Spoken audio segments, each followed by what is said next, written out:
Good evening, everyone. Continuing with our topic of diabetes. Now, finally, we come to the chronic complications of diabetes. And yesterday we did the classification that it is a microvascular complication and macrovascular complications. So, starting with the important ones only, and in the microvascular complication, chronic complication of diabetes.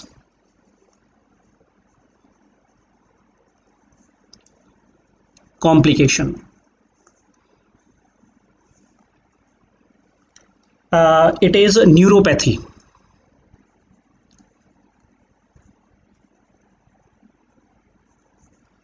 And indeed, neuropathy is the most common chronic complication of diabetes.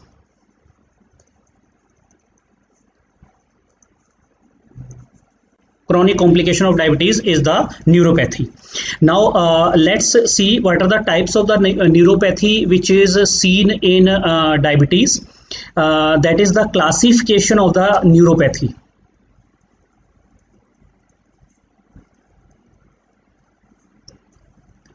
Then what is the structure involved in that neuropathy?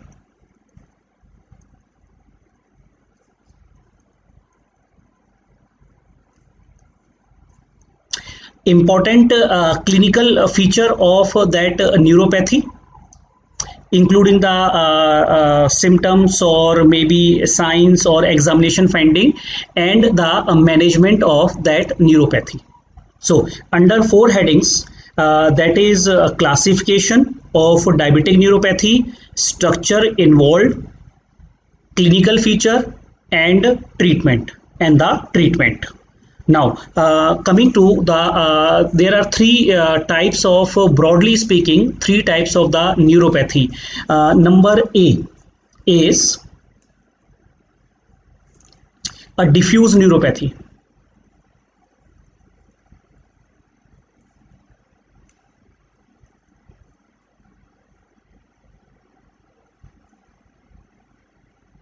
Diffuse neuropathy. In the diffuse neuropathy, there are two types of diffuse neuropathy. One is a polyneuropathy and second is the autonomic neuropathy. So this will be further classified into two. Number one is in the diffuse neuropathy is a polyneuropathy. Diffuse symmetrical polyneuropathy. And the mechanism of these complications we have already done yesterday. We have done the yesterday the mechanism of these neuropathies. So the classification include the diffuse neuropathy, and in the diffuse neuropathy, first is the diffuse symmetrical polyneuropathy, and it is the most common type of neuropathy seen in diabetes patient. Most common type.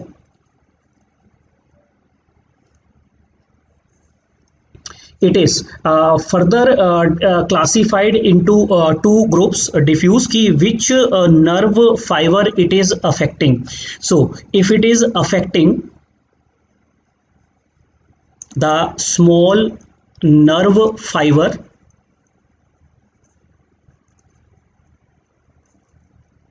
clinical feature.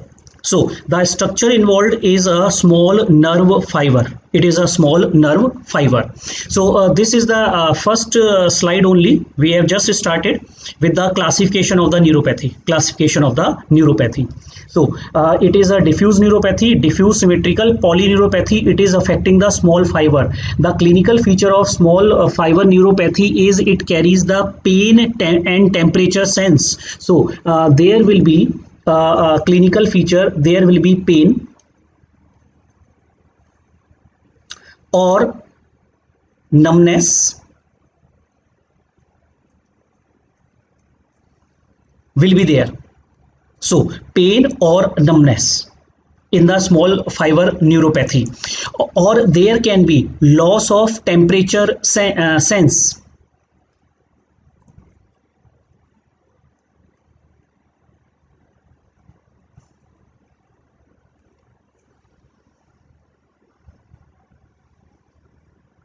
Now, the second part which can be affected is the large fiber.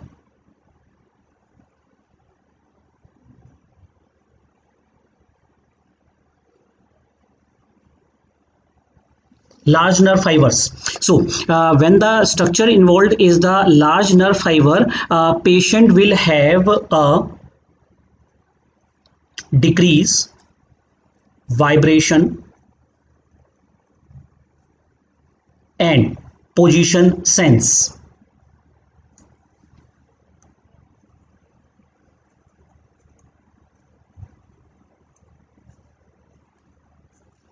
Decrease vibration and the position sense. So that will be clinical that we do with the tuning fork, the test, the vibration test and the position sense test. So they will be impaired, they will be impaired. Now the treatment of this neuropathy is this neuropathy we treat with, especially the pain is the main problem. So drugs which can be given are pregabalin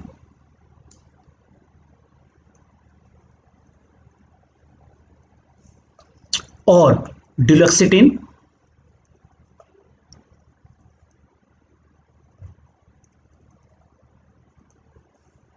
can be given, and recently approved drug, opioid like drug,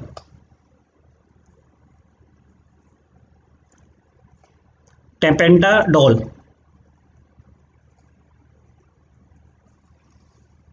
So these are the approved medications. These are the approved medications for the diffuse symmetrical polyneuropathy. And this neuropathy is usually a gradual onset is there, and it mainly affect the lower limbs. It mainly affect the lower limbs. Now, coming to the second diffuse form of the neuropathy is number 2 is autonomic neuropathy.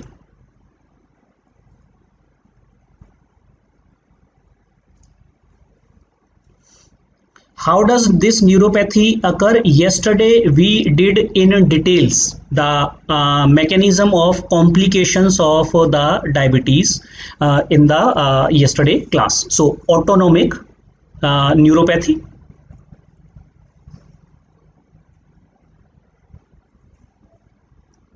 Most preferred drug out of this, clinically we give pregabalin is the most preferred drug, and when pain is not decreasing, then we go to the duloxetine. Neuropathy is due to multiple reason. It is due to the decreased blood supply, it is due to age products, it is due to oxidative damage. So combination.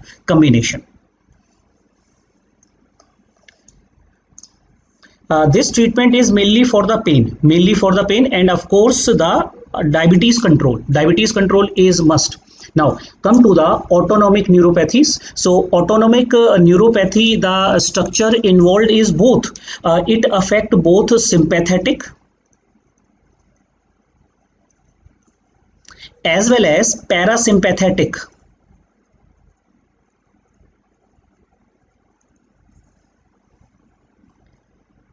So it is both the sympathetic and parasympathetic.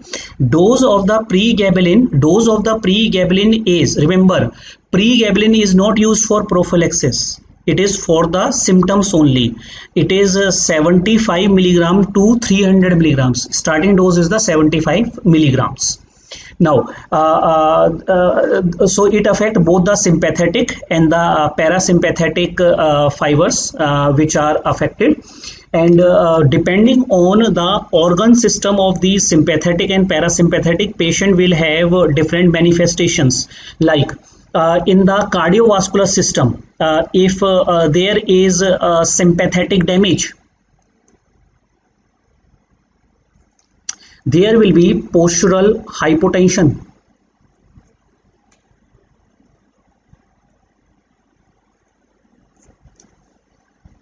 because due to sudden standing there is a decreased venous return and sympathetic activity is activated in a normal individual, maintain the BP. So that sympathetic activity is gone, so BP will not be maintained on a standing position. Definition we have done earlier. What is the meaning of a postural hypotension?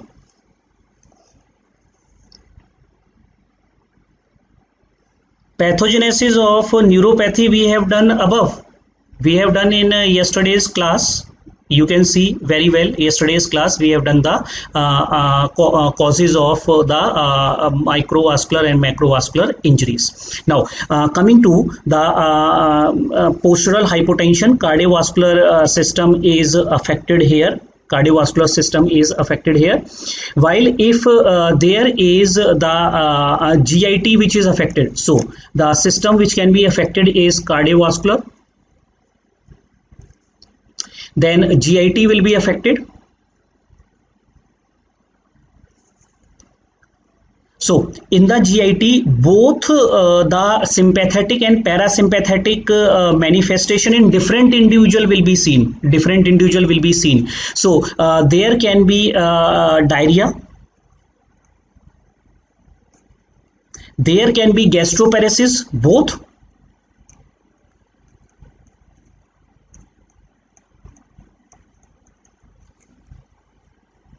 And in the urogenital,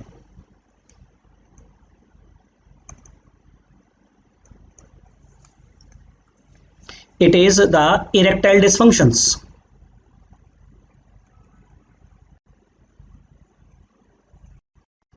Erectile dysfunctions. So autonomic neuropathy affect the multiple organs, cardiovascular, GIT and the urogenital. So in the cardiovascular system, postural hypotension, if a patient has a problem with the postural hypotension, the treatment of this condition is slow standing from supine position plus excess of water intake. So to maintain the plasma volume,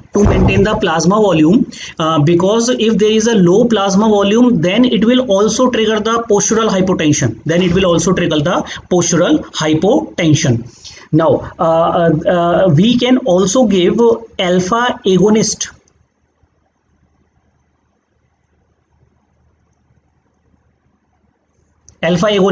And that alpha agonist is midodrine.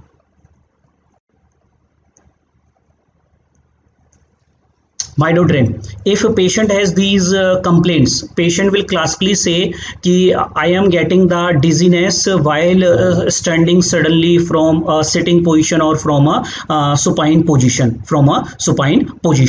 So that will be the complaint, and advise patient for postural changes, increase water intake, and maybe if not responding, alpha agonist can be given. Now for the patient who is coming with the GIT symptoms. So if a patient has got diarrhea, so in a diabetes patient, we avoid giving the anti-motility drug. It is only the sugar control which is given. So it is only the sugar control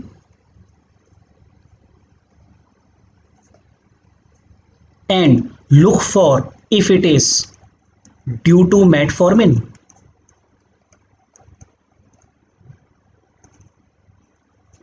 Then metformin has to be stopped. Now gastroparesis, only drug which is approved is prokinetic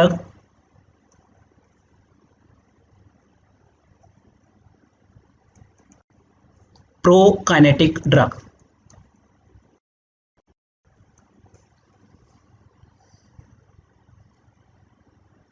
Now in the urogenital causes, the erectile dysfunctions. So in that case, we can give the phosphodiesterase inhibitors.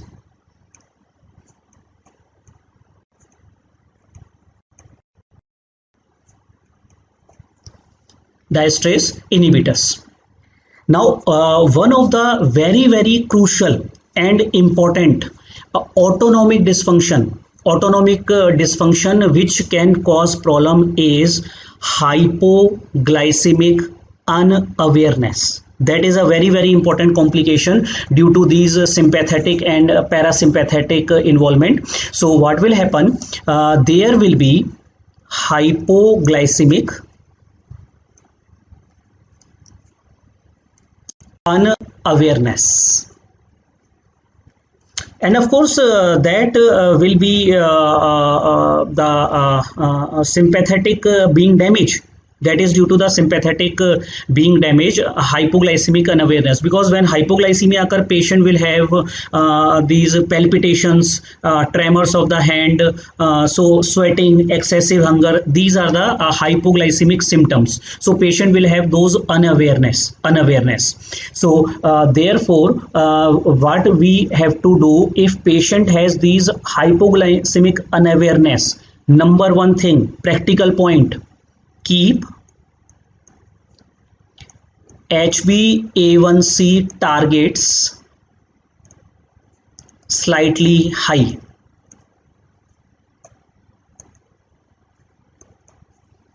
Number one thing, we not force the patient to achieve a target of less than 7, because in between if hypoglycemia occur, patient is not able to get those symptoms, it will be a problem.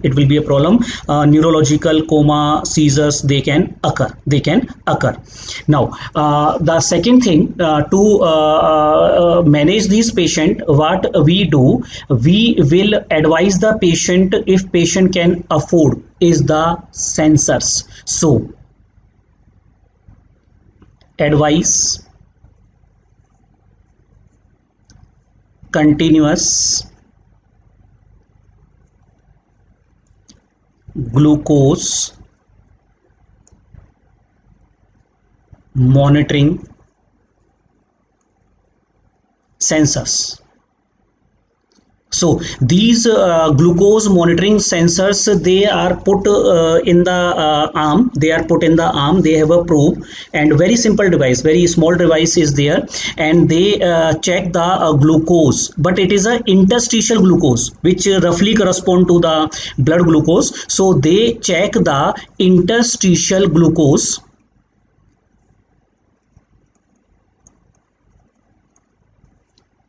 every 15 minutes. So this is a technology which is being used in the diabetes, So that sensor will be placed, and whenever there is a low sugar, that will make alarm, so that patient can check the sugar manually also and see the sugars in the sensor. So this check the interstitial glucose every 15 minutes. So this will be the advice for a patient who have a hypoglycemic awareness. Now, how these symptoms will come? The patient will complain of the lethargy, weakness, because of the hypoglycemia. Lethargy, weakness will be there. So this will be checked by the continuous glucose monitoring sensors. And why keep the HbA1c target slightly high? Because we do not want to go the patient to hypoglycemia. So the target will be slightly above to prevent the hypoglycemia awareness. Is it invasive? It is just a one-time prick. It is placed here. It works for 15 days, and the cost is around 3,000 rupees for 15 days. Days, and every 15 minutes it check the interstitial sugar. So these are the technologies being used in the diabetes. Now coming to what is hypoglycemic unawareness. Hypoglycemic unawareness is patient is not able to detect symptomatically the hypoglycemia episodes. Why 15 minutes? Because the sensor has its count of glucose monitoring, whatever reaction is there, so that is made for sensing every 15 minutes. how HbA1c is kept higher? We will reduce the doses. We'll reduce the doses of the patient, obviously. Now come to the number B. That is the next classification of diabetic neuropathy. So the first was diffuse neuropathy. In the diffuse neuropathy, we have diffuse symmetrical polyneuropathy and autonomic neuropathy. The B classification is focal neuropathies.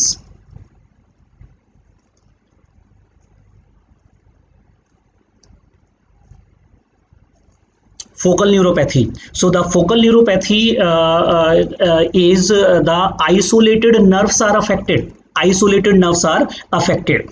So the isolated nerves, it is again of two types. Number one, it can be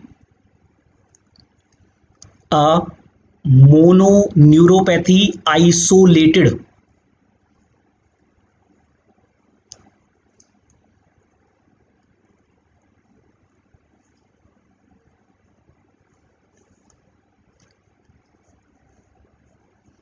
A single nerve is affected in the body. Only a single nerve is affected in the body. So this can be some peripheral nerve like a median nerve. Site involved, peripheral nerve like median nerve or ulnar nerve.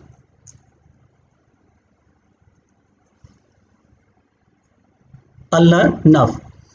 So this will be the peripheral nerve is here is a carpal tunnel. So there is a compression of the median nerve in the carpal tunnel. So this will lead to clinical feature of carpal tunnel syndrome.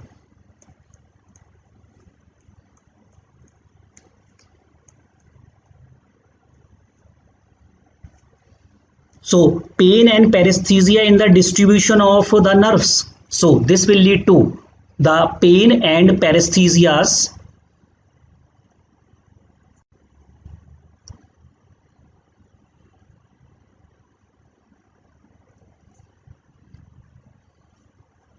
in nerve distribution.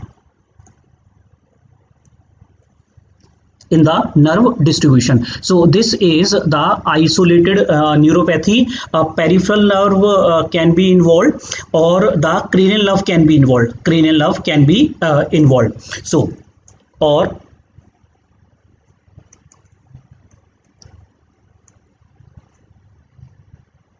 cranial nerve can be involved. So the most common cranial nerve which is involved here is the cranial nerve 3. So most commonly it is cranial nerve 3.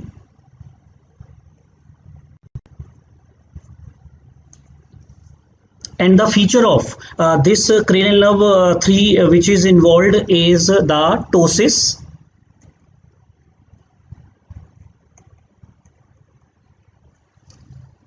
That is a classical feature. That is a classical feature of third nerve palsy, and this will have a characteristic thing.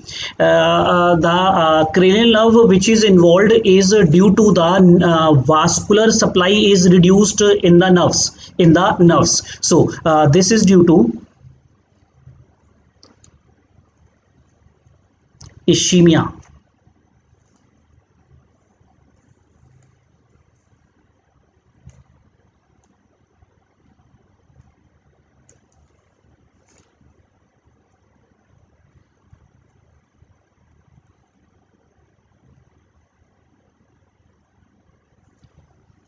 Vasa nervosum. So these cranial nerve, this is the cranial nerve third, and these small branches are affected here because it is a microvascular complication. Inner part is affected. Inner part is affected, and the pupillary fiber, which are peripheral pupillary fibers, they are spared. So there will be ptosis, but without any pupillary involvement.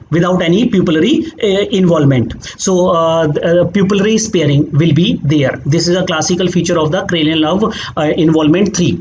And these isolated neuropathies, they have the usually the acute onset. Remember, the diffuse one have a gradual onset, and these focal neuropathies, they are usually acute onset. Now the treatment of this combination is fortunately the cranial nerve which is involved here, it is a self-limiting, only sugar control is needed.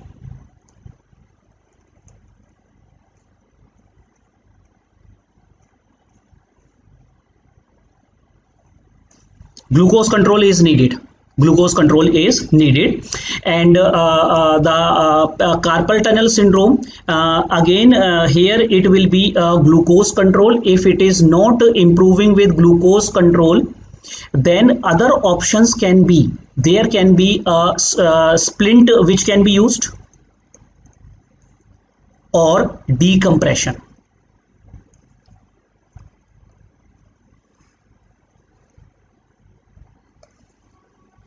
For the carpal tunnel syndrome.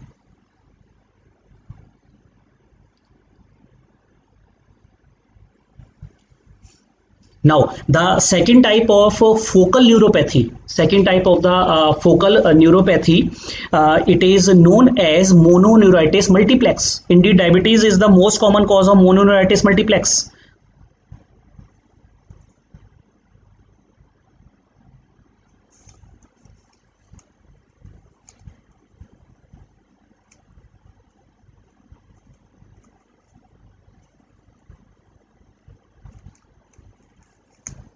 So what exactly is the mononeuritis multiplex? Mononeuritis multiplex is a simultaneous or sequential involvement of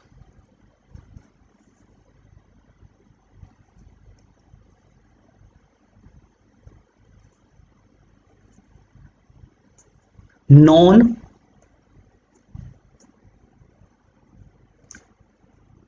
contiguous nerves.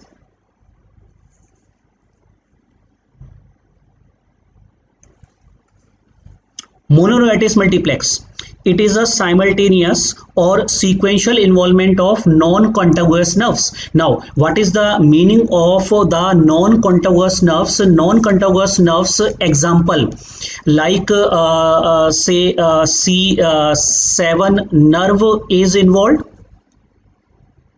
then T8 nerve is involved. So different nerves are involved. They are not anatomically connected to each other. They are not anatomically connected to each other. Pupillary fiber spare means pupillary fiber pathway will be intact. Pupillary fiber pathway will be intact. Pupil will be normal size. Pupil will not be affected. Pupil will not be affected in this cranial nerve third. And how it is important? Because if it is a structural lesion, what a structural lesion do? A structural lesion compress the third nerve from outside. So pupillary involvement is early if there is a structural lesion in the brain, because that will compress the external pupillary fiber early. So pupils are gone early if it is a stroke or any tumor. So there will be mononeuritis multiplex involvement of these. So there will be the signs of neuropathy, that is pain and weakness in nerve distribution.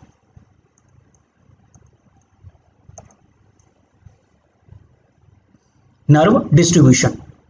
So this will be the symptom, and the main treatment of mononeuritis multiplex is, again, it is a self-limiting condition. It is no specific treatment is needed here.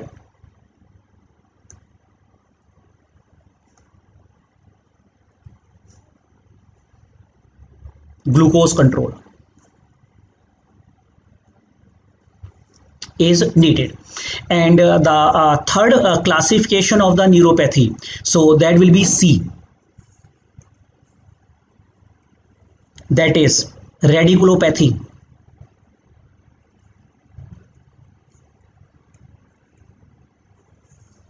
So radiculopathy means the nerve roots are affected.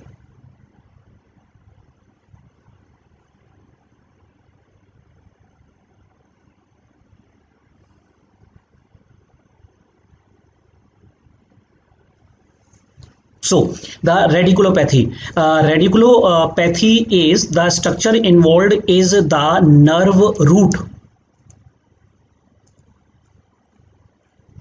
Nerve roots are affected, and the nerve root especially of the lumbar plexus.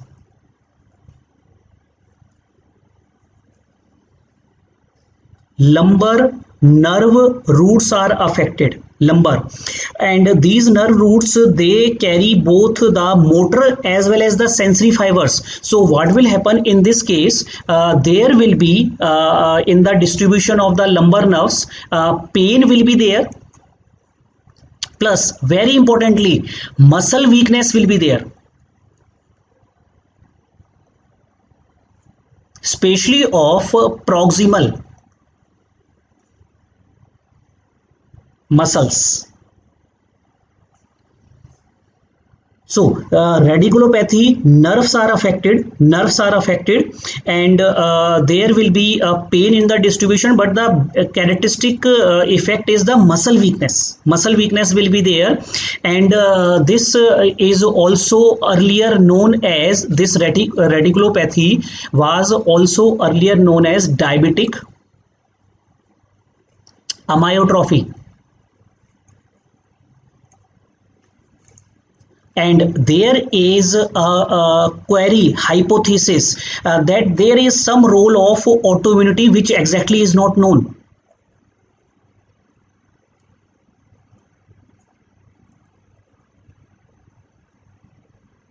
Autoimmune inflammation.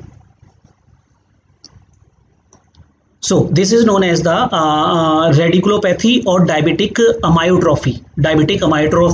And there will be characteristic muscular symptom, motor symptom. Remember, in the above neuropathies, motor symptoms were very less, but here motor symptoms are present, and this is treated by this radiculopathy.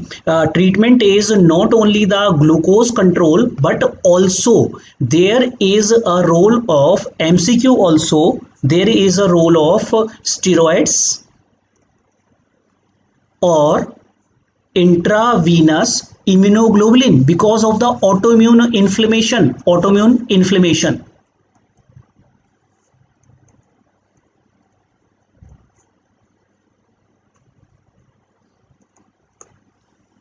IV immunoglobulins.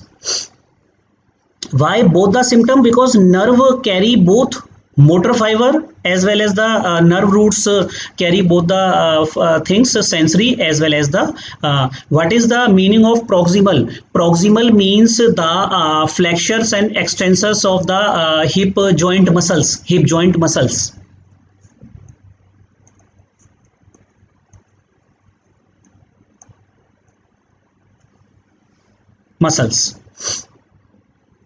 Now analgesic for pain in mononeuritis, we can give analgesics, but avoid because of the nephropathy risk or kidney failure can be there with the analgesics. So therefore we will avoid those analgesic. How much HbA1c value is kept elevated? Approximately around 8. 8 will be the approximate value. Parasympathetic effect in autonomic neuropathy can be there. If parasympathetic are present, there will be the dryness of the mouth. Parasympathetic gone, there will be dryness of the mouth, there will be constipation. Why immunoglobulins? Because of the autoimmune inflammation. Proposed mechanism. Now moving on to the next complication, and next complication is diabetic nephropathy.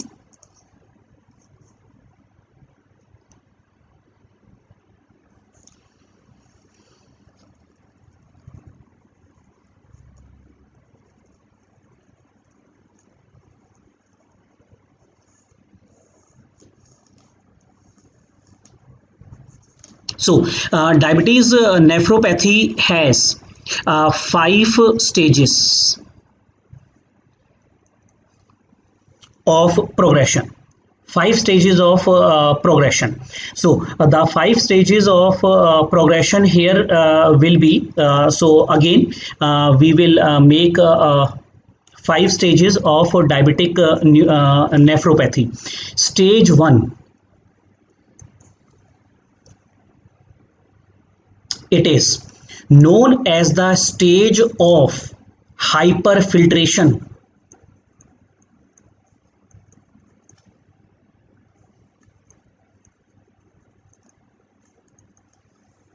GFR is increased.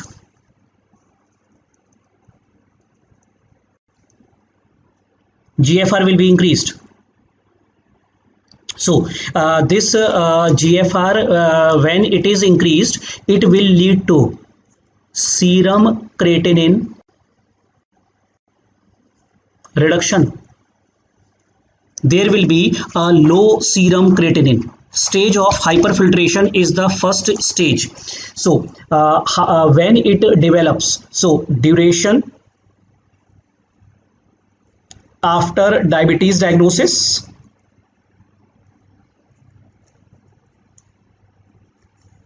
it occur in 1 to 2 years after the diabetes diagnosis. After the diabetes diagnosis. So diabetic nephropathy, there are five stages. The first stage within 1 to 2 years after the diagnosis is a stage of hyperfiltration. Reason for the hyperfiltration: when GFR is high, the creatinine value will reduce.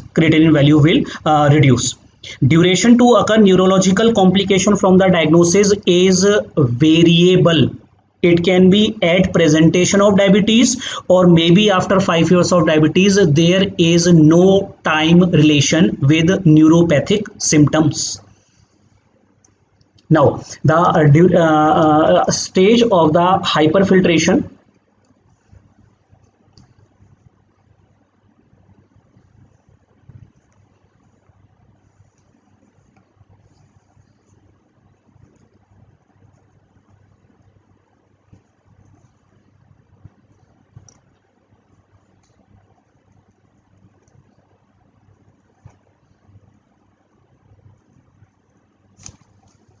All of you must be knowing the physiology of the kidney.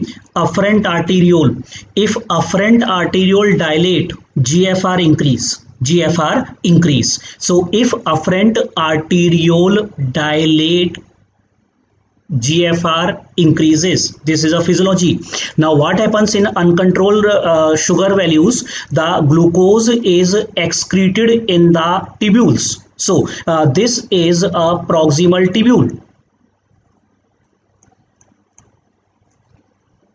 And what is located in the proximal tubule? We have done in the drug treatment, SGLT.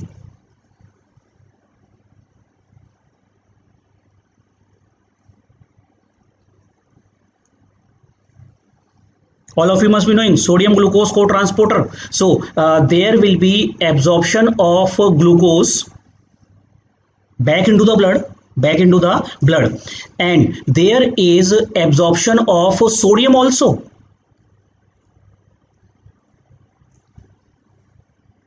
Sodium glucose co-transporter, and when there is a increased sodium, the ECF volume, extracellular fluid volume, will increase.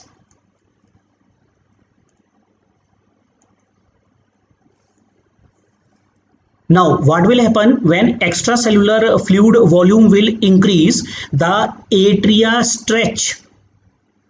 will stretch.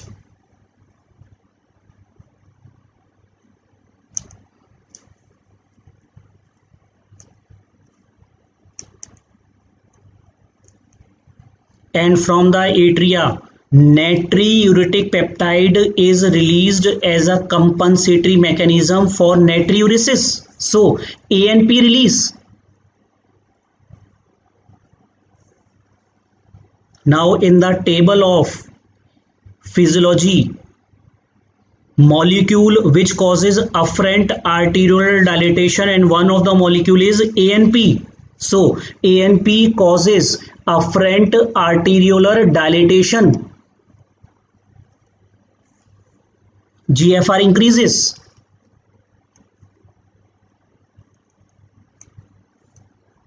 Stage of hyperfiltration, and when GFR is high, creatinine will be excreted more. So in the blood, creatinine is low. Creatinine will be low. So there will be the GFR high in the initial stages.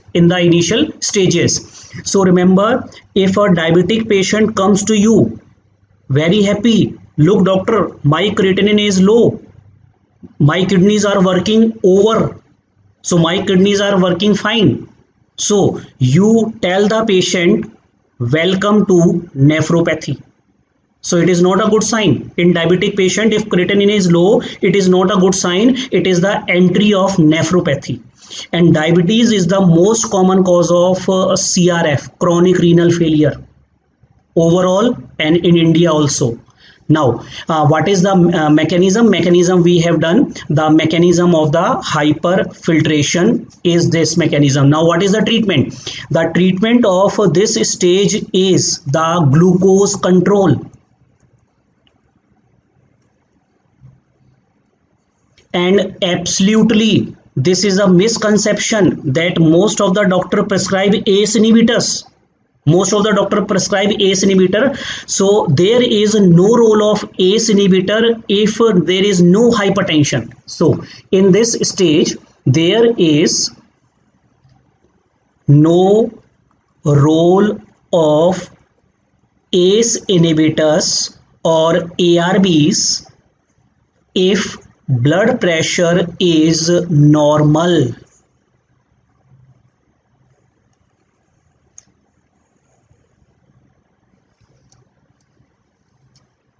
If blood pressure is normal. So creatinine will be high in the urine. Yes, creatinine clearance in the urine will increase. Serum creatinine will drop down.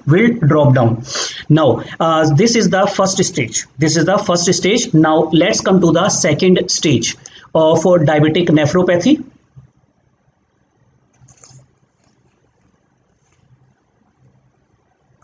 And that is a silent stage.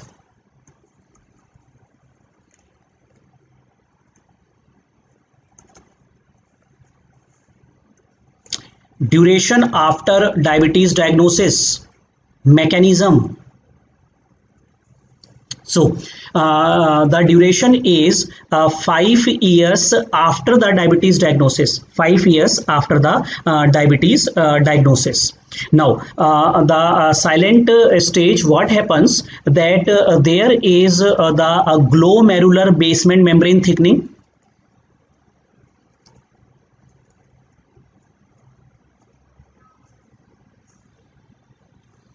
Age deposits,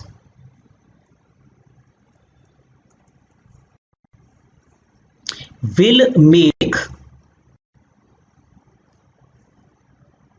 the afferent arteriole diameter normal, which was increased in stage 1.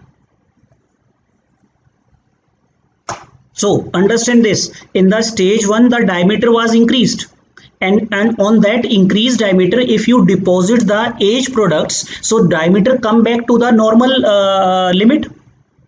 It was initially dilated, and on that dilated you keep on depositing the age products, so the diameter become normal. So that means GFR become normal. So in this stage, the GFR returns to normal.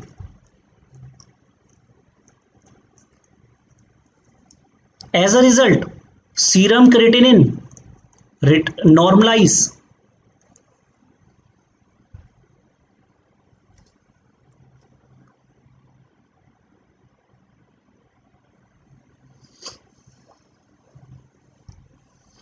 Is it sure that stage occur after 2 years and 5 years of uncontrolled diabetes? Uncontrolled diabetes, this is a natural course of the disease. But if control is there, then a stage will stop till stage 3. It is reversible.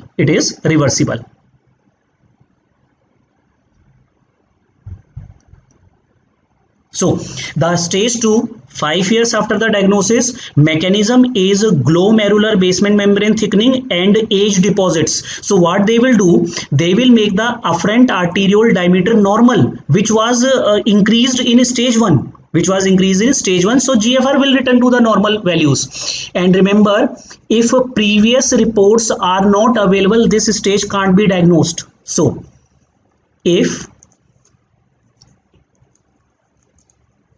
previous GFR or serum creatinine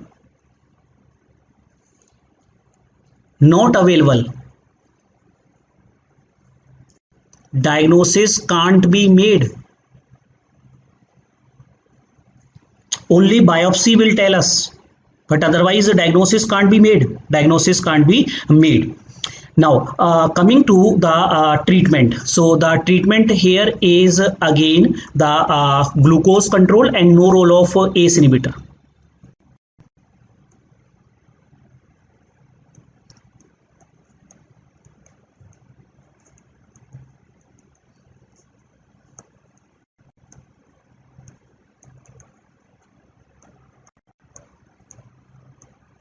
If the blood pressure is normal, if the blood pressure is normal.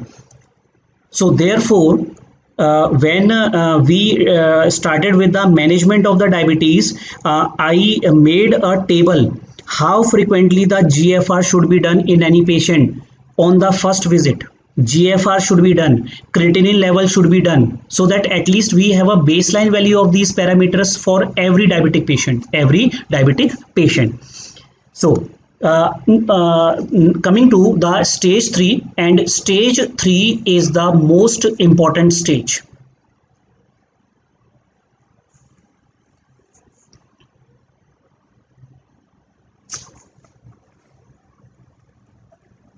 It is the stage of microalbuminuria.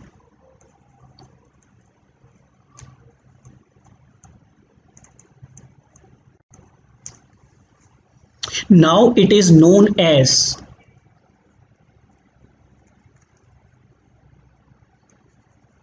moderately increased albuminuria.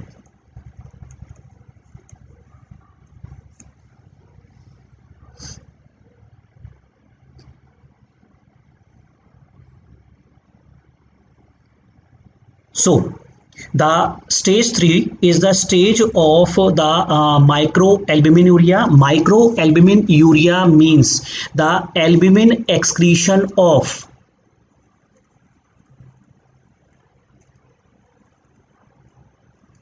30 to 300 milligrams per gram of urine creatinine. That is approximately same 30 to 300 milligrams per day.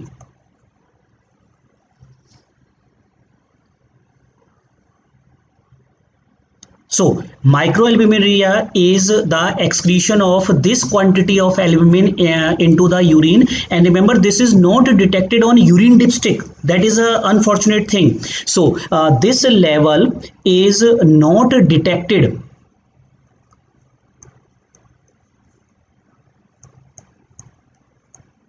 on routine urine dipstick method. It has to be ordered in the laboratory. Quantitative assessment has to be done. So this is the quantity, and it is not detected on the urine dipstick. Therefore this stage is missed, and till this stage the changes are reversible. So till this stage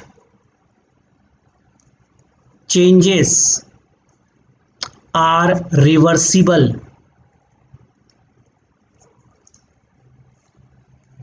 Changes are reversible till the microalbuminuria stage. Now the duration after the diabetes, this important stage,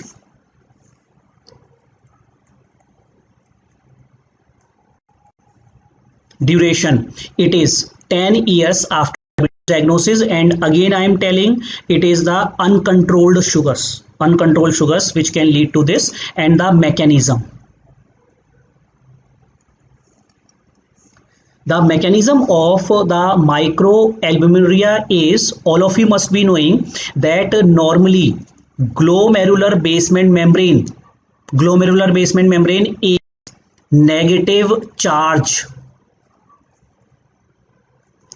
and repel blood albumin and prevent albumin excretion in the urine.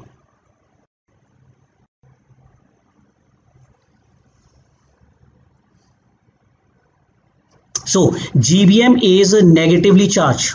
It is the negatively charged. So this negatively including stage 3, is reversible. It is reversible. So the mechanism is the age product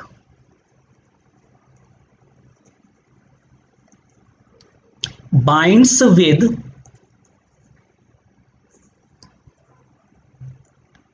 heparan sulfate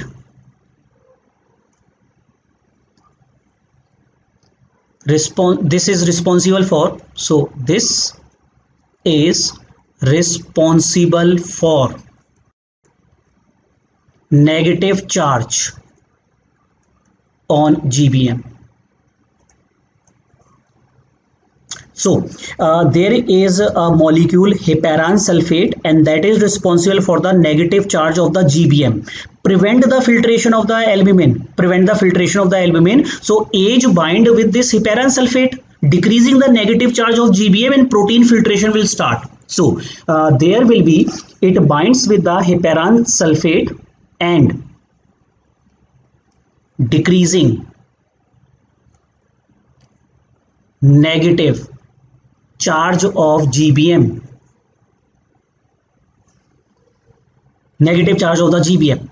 Now, why this is dangerous? This albumin excretion, remember albumin is a protein, and any protein, remember this you will be reading in the kidney section also, any protein of the body, if excreted into the tubule in excess quantity, any protein, myoglobin, hemoglobin, albumin, they cause free radical injury to the tubules and to the parenchyma. Kidney start damaging. So there is, if there is any protein which is excreted in high quantities, so albumin in high quantity leads to oxidative injury to tubules and then the kidney parenchyma.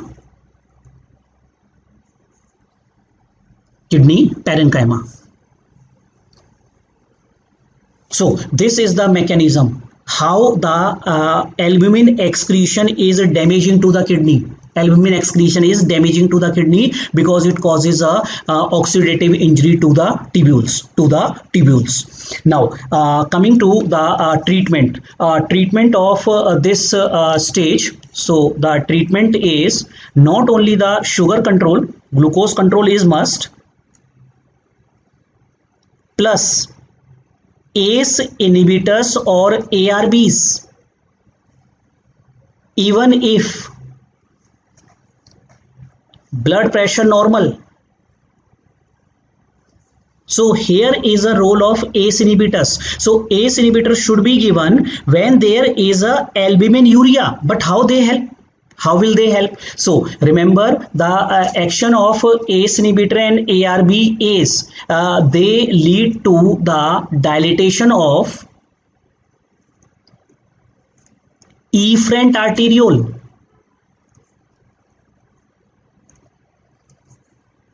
And when there is a dilatation of the efferent arteriole, decrease glomerular filtration pressure.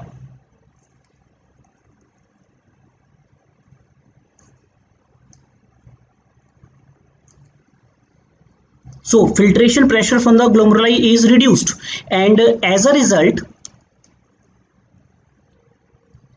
along with that decreased glomerular filtration, albumin excretion is reduced, oxidative injury is reduced.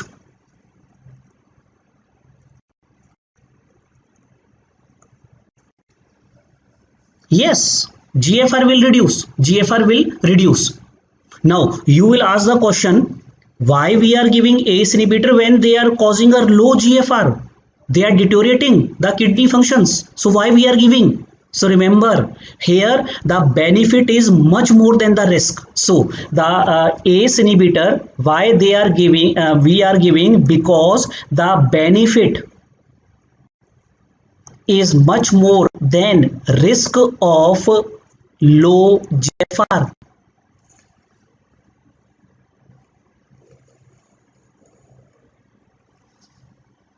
So they decrease the filtration pressure. They will decrease the filtration pressure and decreases the albumin excretion. Decrease the albumin excretion.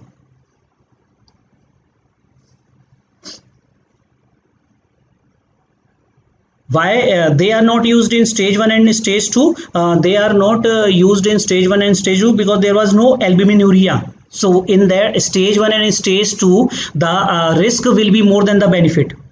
Risk will be more than the benefit. Won't they cause hypotension? We give start with the slightly low dose and we check the blood pressure on every visit of the patient and then see. So in these patients, the risk of hypotension is low. Risk of hypotension is low. Not in all patients they cause the hypotension. No, this is a dilatation of, remember, physiology. Efferent arteriole, not afferent, not the afferent arteriole. Now coming to the stage 4.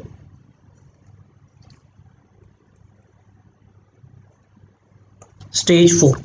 So before the stage 4, my advice to you is, any patient of diabetes coming to you, you should advise microalbumin test in the first visit itself, because unfortunately as a physician, most of the physicians do not prescribe this test. They just go for urine routine microscopy. So you can save a patient from dialysis or renal transplant. So advise every diabetic patient microalbumin, that is must. Now the stage 4. So the stage 4 is the stage of macroalbuminuria,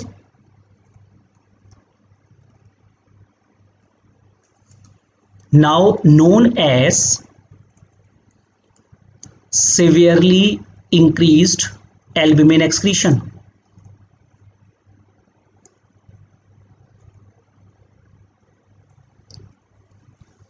Macroalbuminuria. Repeat the mechanism of stage 3. The mechanism of the stage 3 is your basic is that the glomerular basement membrane is negatively charged, and that repel the filtration of proteins from the glomeruli. So if you are decreasing the negative charge, the protein filtration will start. Now coming to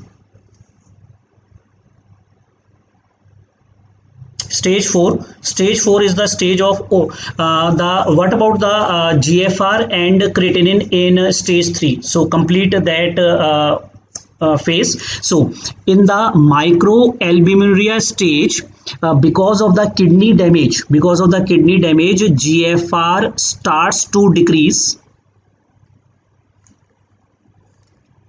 and serum creatinine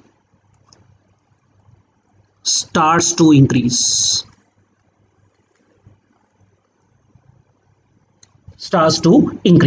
So this will be the finding that from the previous stage the GFR will be low and creatinine level will be increased.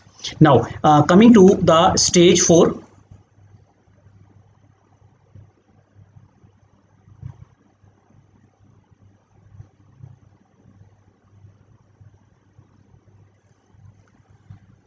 So the stage 4 macroalbuminuria, severely increased albumin excretion. So in this stage the GFR is reduced and serum creatinine is increased.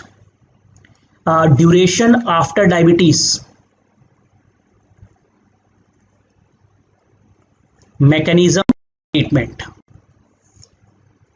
So the duration after the diabetes is 15 years. Mechanism is more GBM damage plus there is also the process of sclerosis going in the body, glomerulosclerosis.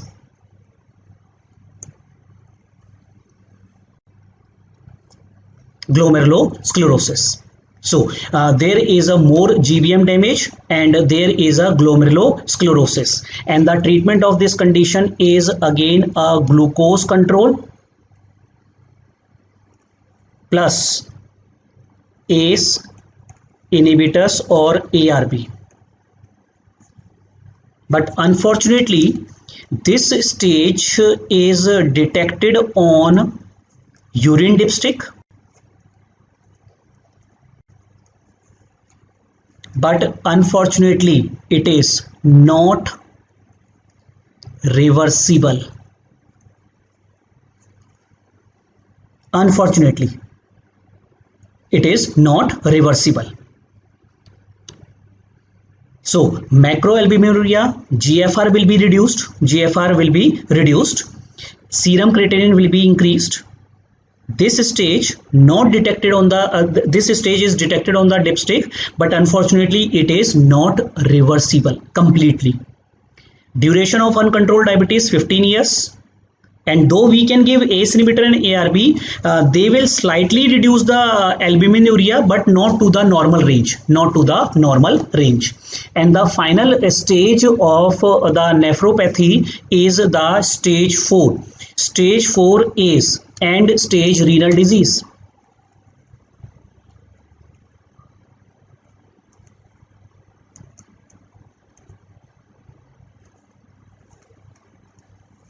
End stage renal disease. So in the end stage renal disease, the value of the GFR is less than 15 and serum creatinine will be elevated, definitely elevated.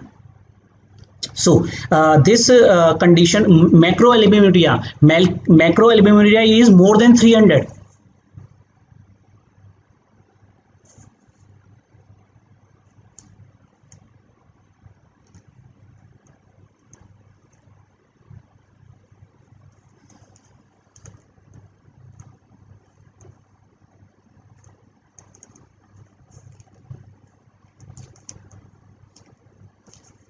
More than 300. Now tell me, if albuminuria is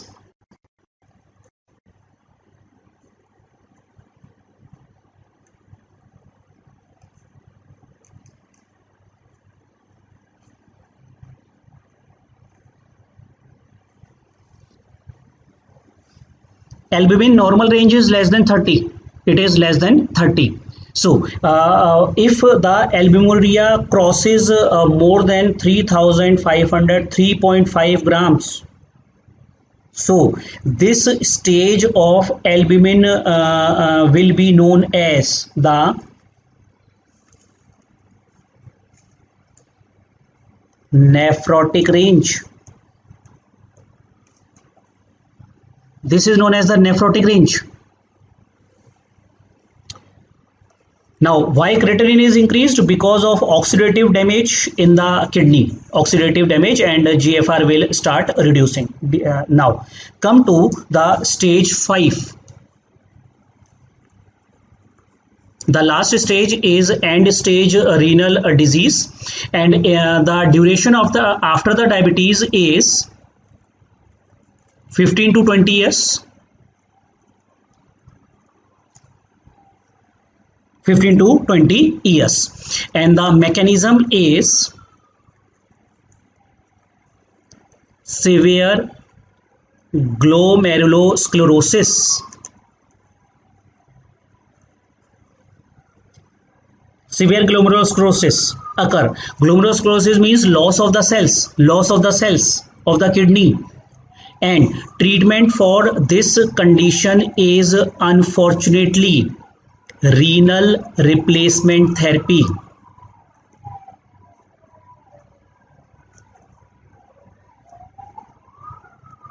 Renal replacement therapy.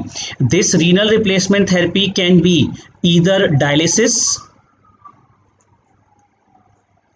or renal transplant or the renal transplant. Why glomerulosclerosis? Because of the multiple effect of age products and oxidative damage. Age products and oxidative damage, they lead to the glomerulosclerosis. Yesterday we did that pathology. So this is per day. Yes, this is a per day.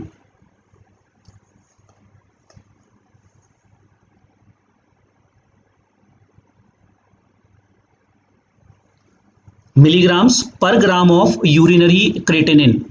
This ratio can be done in a spot sample or in a 24-hour as well. Now we prefer the spot sample. Spot sample is more convenient to take. Now for the streaming purpose, we'll take a 2 minutes of break here.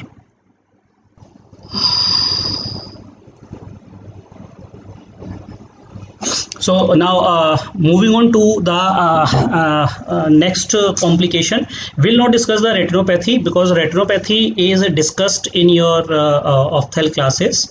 So the macrovascular complication, the most important was the atherosclerotic cardiovascular disease, ASCVD, and that leads to the myocardial infarction, stroke, or the peripheral vascular disorders. So here we will just discuss the guidelines for managing a patient of diabetes with atherosclerotic cardiovascular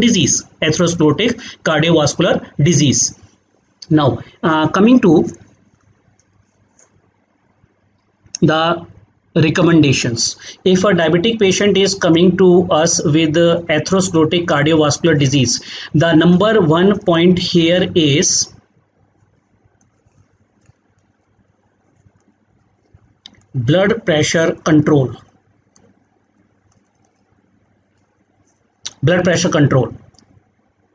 To prevent the atherosclerotic cardiovascular disease, and the target blood pressure control that is less than 130/80. That should be the target. But when should we start the drugs? That is important. And which drug we should start, whether a single drug or a combination drug. So in that case, we will look for the initial BP reading, blood pressure reading.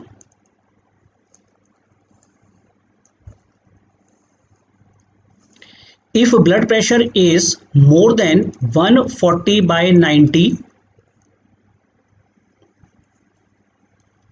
to less than 160/100 or more than 160/100,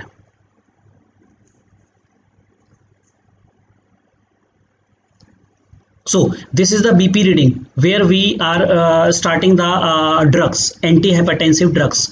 So if the BP is 140/90 to less than 160/100, then we will look for the patient we will start with a single agent. So here we will start with lifestyle modifications plus single drug will be started. While if it is a one more than 160 by 100, along with the lifestyle modification, we will start with two drugs, double agents.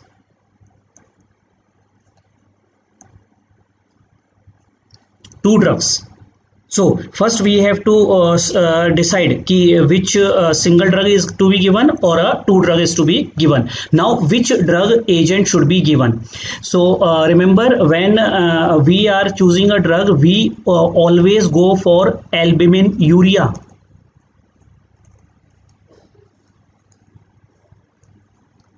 Albuminuria negative or present? Same. Albuminuria.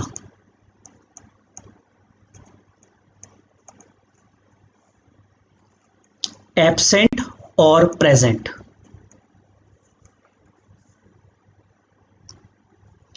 So when albuminuria is absent, choose from any one first line drug.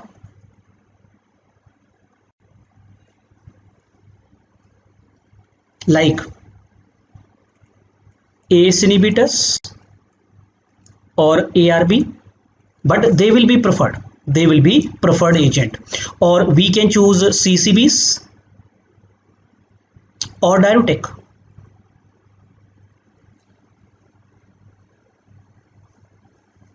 While if albuminuria is present, then there is no doubt we have to give ACE inhibitor or ARB. In this group, again, we will give two of three first line agents.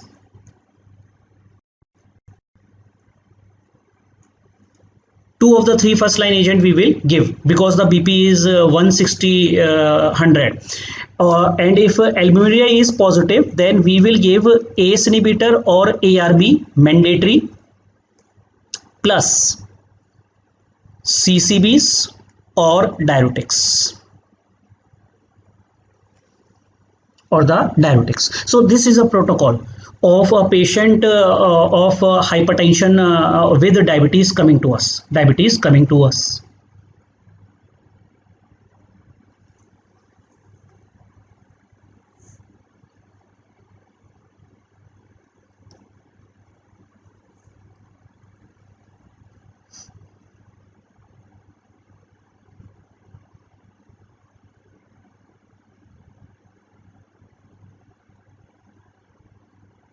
Now coming to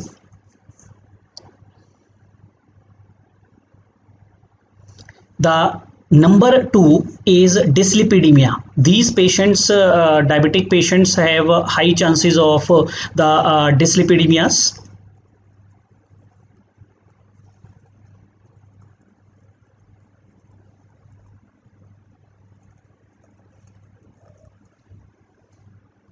Dyslipidemia.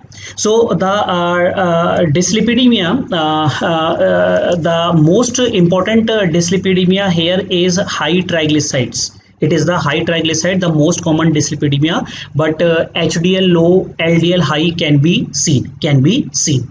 And in cases of diabetes, the LDL is very atherogenic. LDL is very atherogenic. So the target LDL cholesterol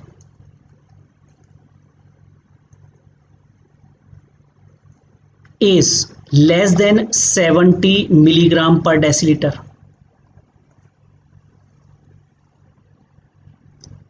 So the target LDL is less than 70. It is less than 70. Now, what is the protocol for the management of the dyslipidemia? The management of the dyslipidemia is, if patient is normotensive, we are not discussing the normotensive patient. What is the topic here? The topic here is the cardiovascular disease, and in the cardiovascular disease is BP control, Yeah, patient will have blood pressure, the risk for CVD, and patient will have dyslipidemia, risk for the CVD, and the target LDL here is less than 70. So we will give the patient statins. Statins will be given to control the LDL cholesterol to less than 70, to less than 70. So we will give the patient. Let's see the role of statins.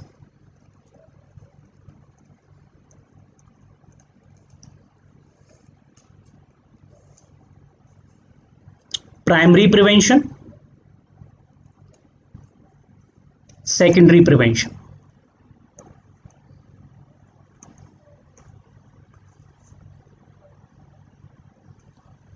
Now, the meaning of primary prevention. Primary prevention is there is no history of myocardial infarction or any atherosclerotic disease. So,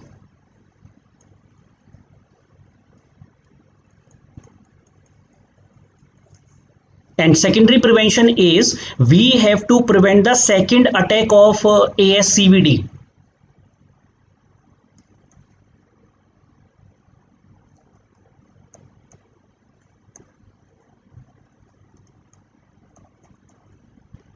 Patient has already the attack, already the stroke or myocardial infarction, so we have to prevent the further episode. We have to prevent the further episode. So the role of statins, control the dyslipidemia, but a statin itself causes the diabetes. That is a minute risk, such a low risk that risk is much less than the benefit. Yes, you are right, statins causes diabetes, a risk of diabetes, but the risk less than the benefit. Now come to for the primary prevention.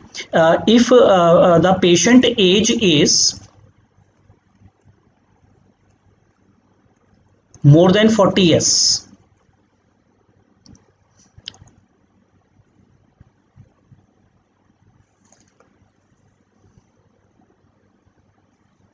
so these are the typical AIIMS type question. The age factor will become important for the primary prevention. So if a patient is less than 40 years of age and risk factors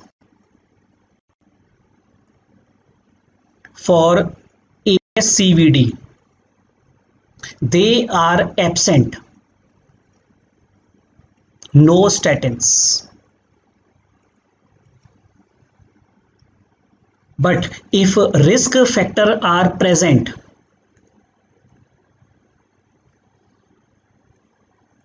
statins are given.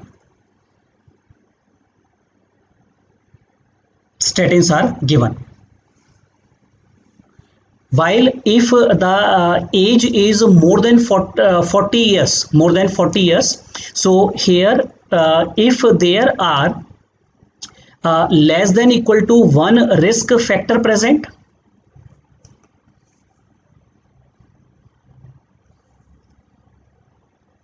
moderate dose statins are given.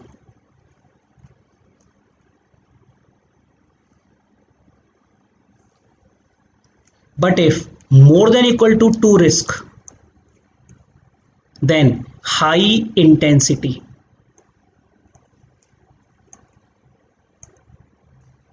high dose statin. And way to remember, because in the exam till now whatever questions have come, the answer was high dose of statins. So the high dose of the statin is more than 60 years of age, more than 2 risk factors for atherosclerotic cardiovascular disease is present, go for a high dose of statins. Now 2 points here. What is the risk factor for CVD and what is the moderate and high dose of statins? So the risk factors for atherosclerotic cardiovascular disease, risk factors, it is family history, smoking, hypertension,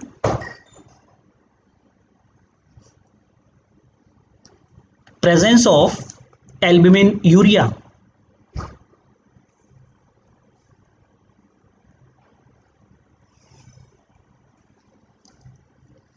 These are the risk factor, important risk factor in diabetes which increases the atherosclerotic cardiovascular disease: family history, smoking, hypertension, and albuminuria. So the important question is indication of high dose of statin: more than 40 years of age, more than 2 risk factor, give the high dose. Now what is the meaning of a moderate dose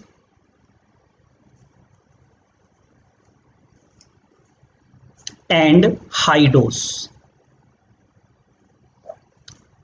Two commonly given is atorvastatin, 10 to 20 milligrams is the moderate dose, while 40 to 80 milligrams is the high dose. Rosuvastatin,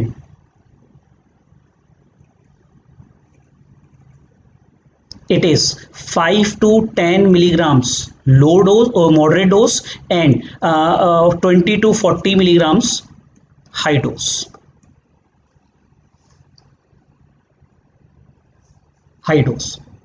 So exact question came and the choices were given about the doses of atorvastatin and the rosuvastatins. So these are the moderate dose and high doses of atorvastatin and rosuvastatin respectively.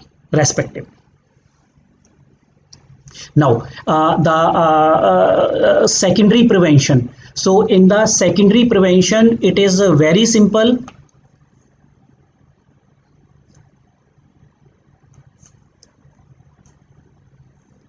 All ages group give high dose statins.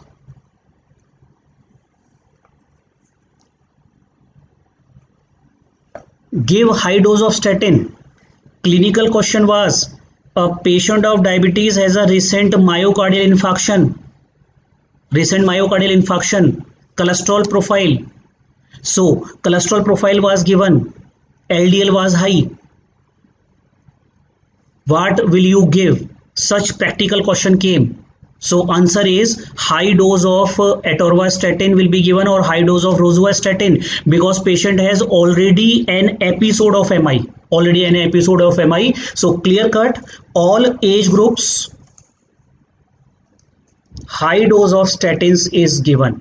If a patient has stroke, myocardial infarction, patient will be put, and what will be the LDL target? LDL target will be less than 70. That will be the target. Which is better? Rosuvastatin is better, so we give rosuvastatin, maybe because the side effects are low with rosuvastatins. Now coming to the third point, and the third point in atherosclerotic cardiovascular disease is: look at the prescription of your patients. Is there any aspirin going on? Low dose of aspirin in these patients. So what is the indication of that? Number third is: what is the role of aspirin?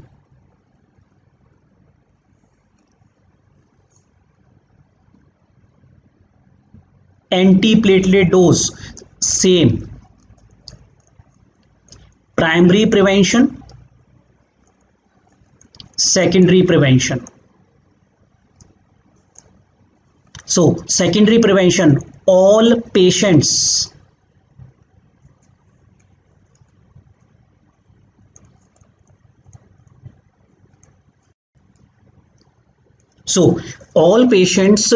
should receive the aspirin dose, low dose of aspirin, antiplatelet dose. While in the primary prevention, this is given if age is more than equal to 50 years and more than equal to 1 risk factor present.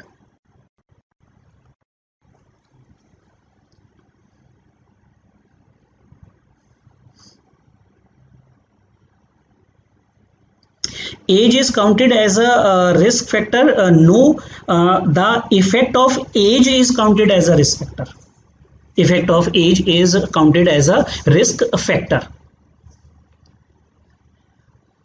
Now, as a physician, question will come if a patient is coming to diabetic patient is coming to you and there is a high risk of diabetes is indeed itself atherogenic state. So, will you go for a routine screening for cardiac test in those patients, like treadmill test or not? So, when a patient no history of the cardiac disease is coming to you, so remember screening, number 4 important point,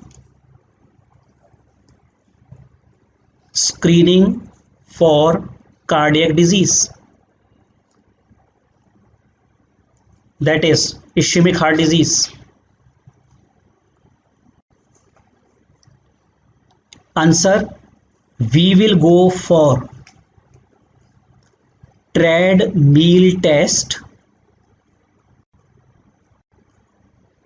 Treadmill test is done, TMT done, but if symptoms of angina are positive, when patient will tell during exertion there is a pain, during the exertion there is a pain, and at rest symptoms are gone, so symptoms of angina are present, and when patient take a rest there is no pain. So in that patient you will go for a treadmill test, if patient is symptomatic, while there is no role if a symptomatic patient.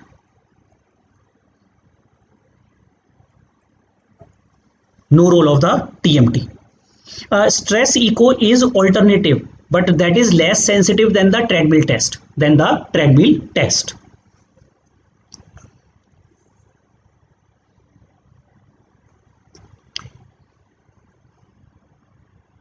Till when aspirin should be given? Lifelong. Aspirin is given lifelong.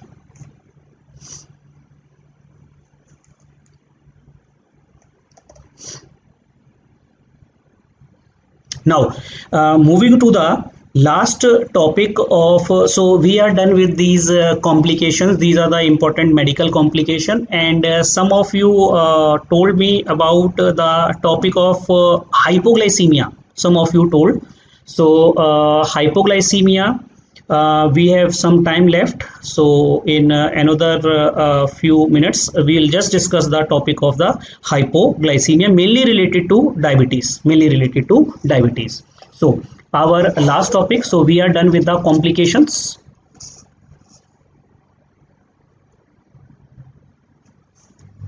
Hypoglycemia.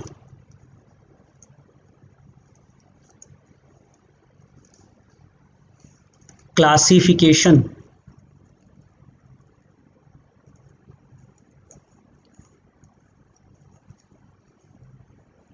Level 1, level 2, level 3. TMT full form, treadmill test. I have written above.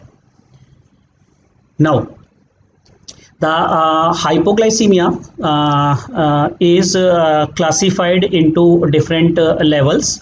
So the level 1 of the hypoglycemia is more than 55 to less than 70 milligram per deciliter,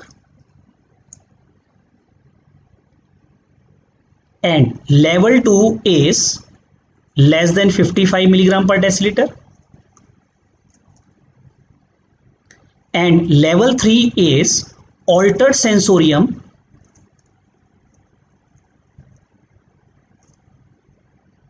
and or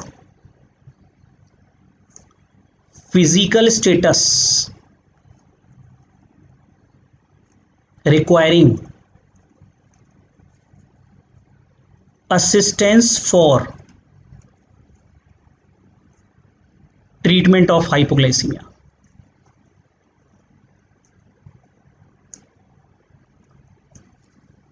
So first is the classification. Classification is level 1, level 2, level 3. Level 1 is 55 to less than 70. Though the textbook definition of the hypoglycemia, if single best is marked, is less than 55. That is but clinically important in diabetes start with 70. Clinically important in a diabetes patients. So less than 70 clinically important, while if nothing is mentioned of hypoglycemia, answer is 55, less than 55. While level 3 is altered sensorium of the patient and or physical state requiring the assistance for treatment of hypoglycemia. Now, what are the causes of the hypoglycemia? Causes. It is divided into two groups. Indeed, the most common cause. This is a random value. Remember, this is any value of the hypoglycemia, whether it is any time of the day. Level 3 is whatever is low sugar values, but if that is associated with altered sensorium, like patient is in coma, patient has developed seizure, or patient is so debilitated that patient does not drink glucose, does not take the glucose. So physical status is such that which require the assistance from a second person to treat the hypoglycemia. Now the causes, the most common cause is diabetes related medicines. So it is divided into two groups. First is diabetes mellitus related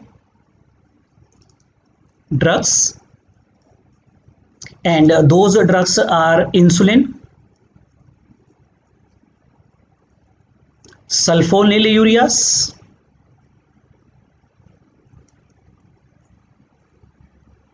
and the short acting drugs secretagogues, meglitinides like repaglinide.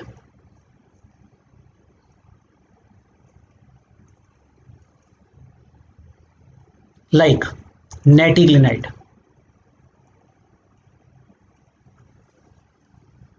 So these are the three drugs alone causes the hypoglycemia.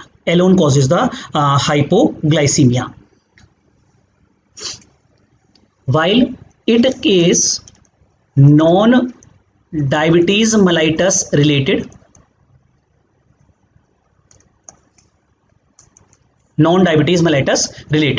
So the important one in this is the other endocrine disorders, which can cause hypoglycemia: insulinoma,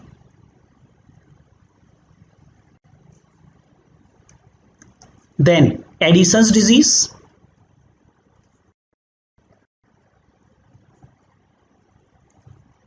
hypopituitarism,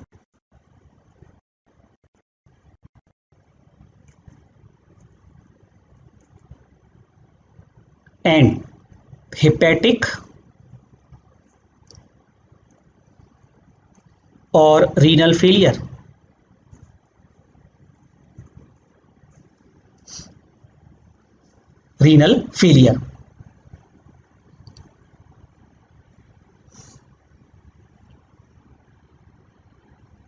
So diabetes mellitus related drugs: insulin, sulfonylureas. Non-diabetes mellitus related condition, endocrine disorders. These are the three endocrine disorders, and the insulin levels are high in insulinoma. Addison disease has a cortisol level reduced, glucocorticoids are less, so glucose will be low. Same with hypopituitarism, glucose level will be low because of the ACTH less and cortisol less. While the cause of hepatic failure, so these are self-explanatory terms of endocrine disorders. While in hepatic failure, there will be reduction in gluconeogenesis because liver is the site of gluconeogenesis.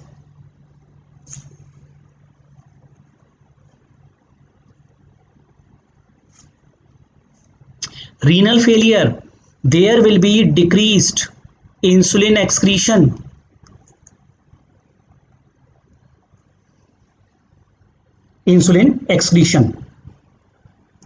they will lead to, yes, sepsis will also be a cause of hypoglycemia. They will be lower down in the list. Sepsis.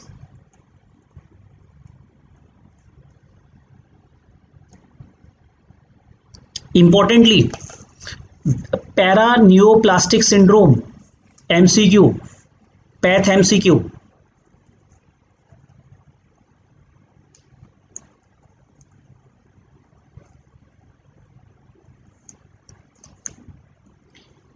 Which secrete, there are some paraneoplastic syndromes which secrete insulin like growth factor.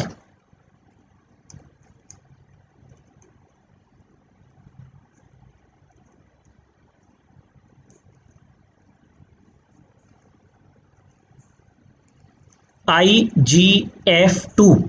So that has a affinity with the like insulin like affinity, paraneoplastic syndrome. So this paraneoplastic syndrome which secrete the insulin like growth factor, and insulin like action will be there, there. So these are especially seen in hepatoma,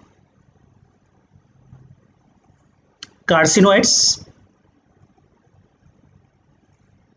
and importantly is a part of small cell cancer of lungs.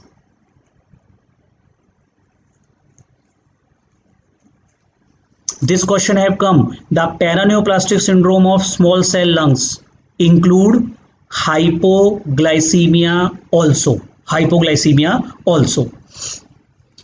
So these are the extra diabetic or non-diabetic causes. Now come to the clinical features of hypoglycemia. So the clinical features of the hypoglycemia, remember the response, the symptoms of the hypoglycemia. So sequence of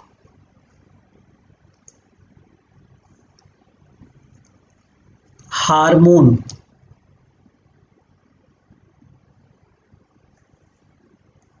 to compensate for hypoglycemia.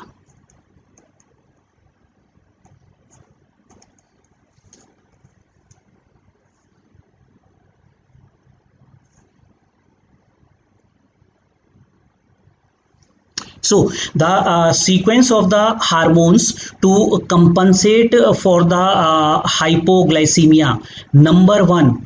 Number one is insulin. So the first effect is a decrease insulin.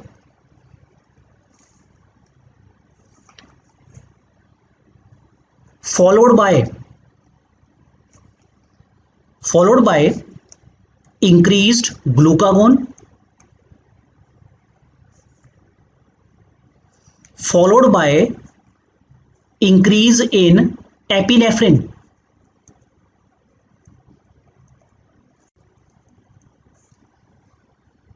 So the first response to the hypoglycemia will be a decrease in the insulin levels.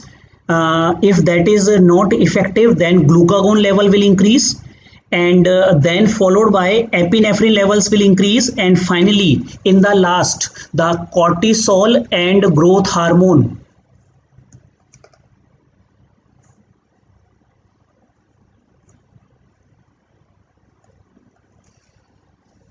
Growth hormone will be there. So this is the sequence. This is the sequence of the hormonal compensation. Now the clinical features. The two types of clinical features are seen on an average sugar values of. Symptoms usually come when the glucose value is less than 55, but remember that is variable, individual to individual it will vary. So the symptoms will be glucose value of less than 55, less than 50. So when it is less than 55, it is the activation of the epinephrine sympathetic activity. So there will be palpitations, tremors, sweating. Palpitations, tremor and sweating will be there. While if it is less than 50, then there is decreased cognition. There can be coma or seizures. Neurogenic symptoms come before when it is less than the 50 value. When it is less than the 50 value.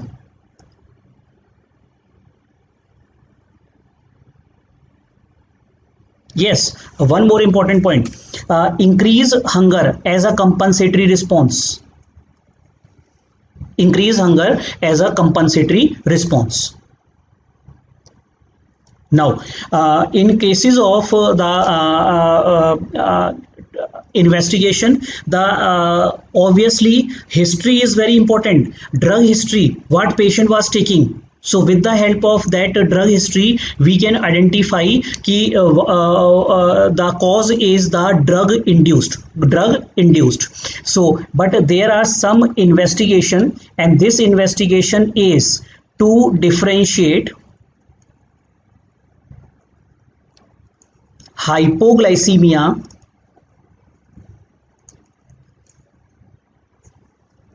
due to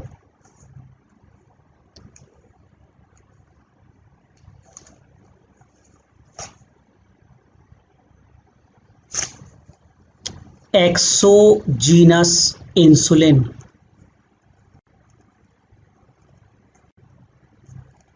or secretagogues sulfonylureas or insulinoma.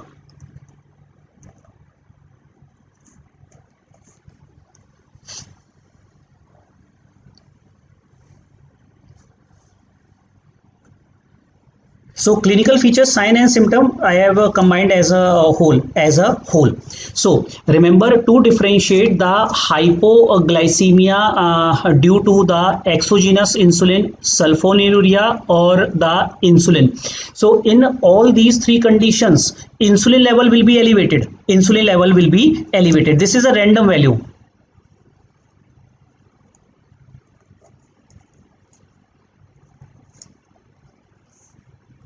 C peptide level, sulfonylurea elevated, insulinoma elevated. Yes, C peptide will be helpful because exogenous insulin does not have C peptide level, so it will be reduced or C peptide levels.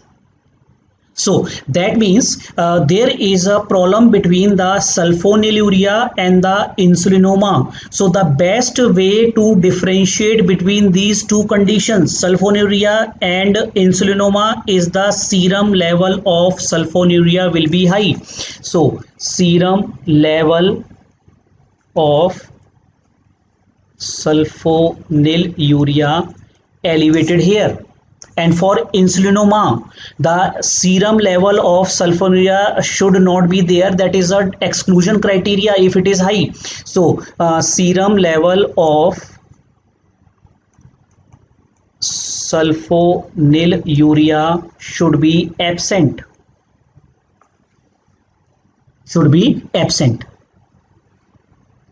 How glucagon increase epinephrine? No, I have not said ki it is. It is the sequence of the hormones which are compensatory. It is not ki it is related.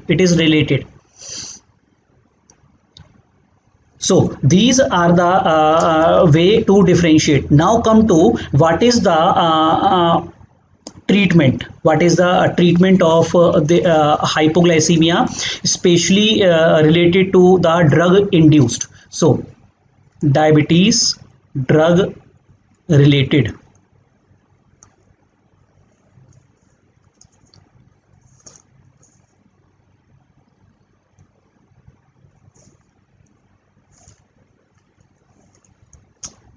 patient conscious, patient unconscious. So if patient is conscious, so this is the diabetes education given to the patient at home. If there is a hypoglycemia episode, rule of 15.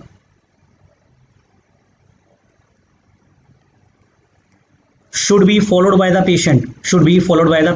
How sulfonylurea causes C-peptide? Because sulfonylurea causes the release of the beta cells. From the beta cells, insulin is released with C-peptide.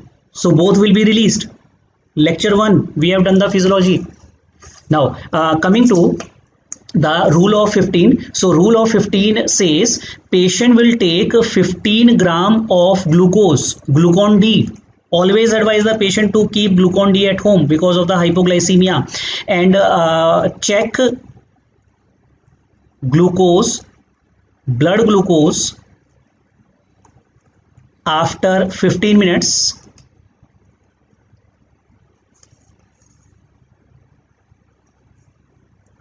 Repeat 15 gram glucose. So this is the rule of 15. 15 grams of glucose. Check the blood sugars after 15 minutes, and if still low, that is less than 70, repeat 15 gram.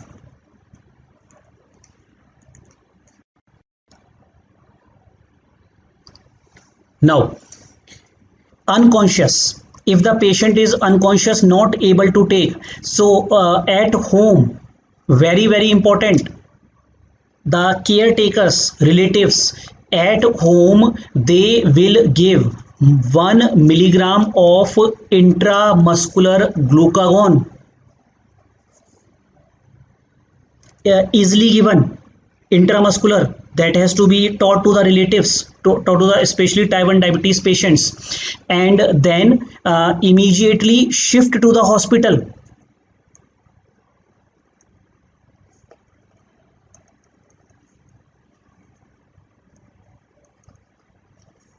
Where 25% dextrose stat followed by 10% dextrose infusion depending on the sugar levels will be given.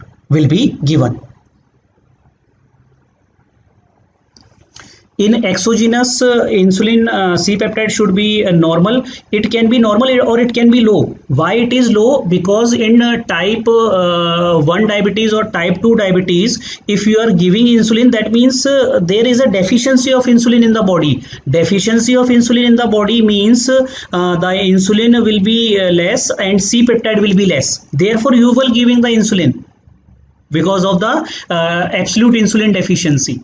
Therefore, C-peptide will be low in that case. So, and a new recommendation have come, and that new recommendation is if sulfonylurea induced hypoglycemia,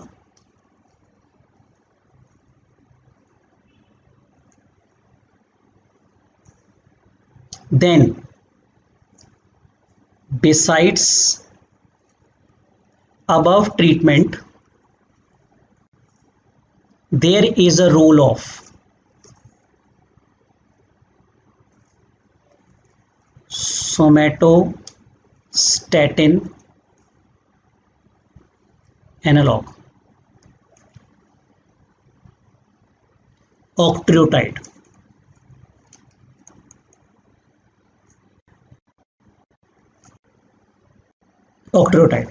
Potential question.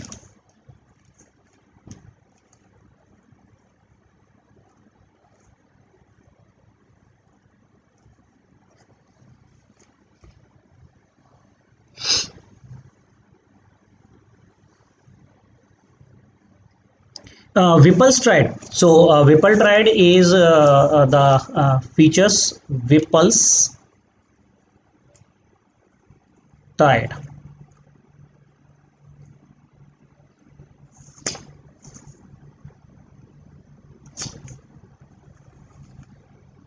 It is symptoms and signs of hypoglycemia,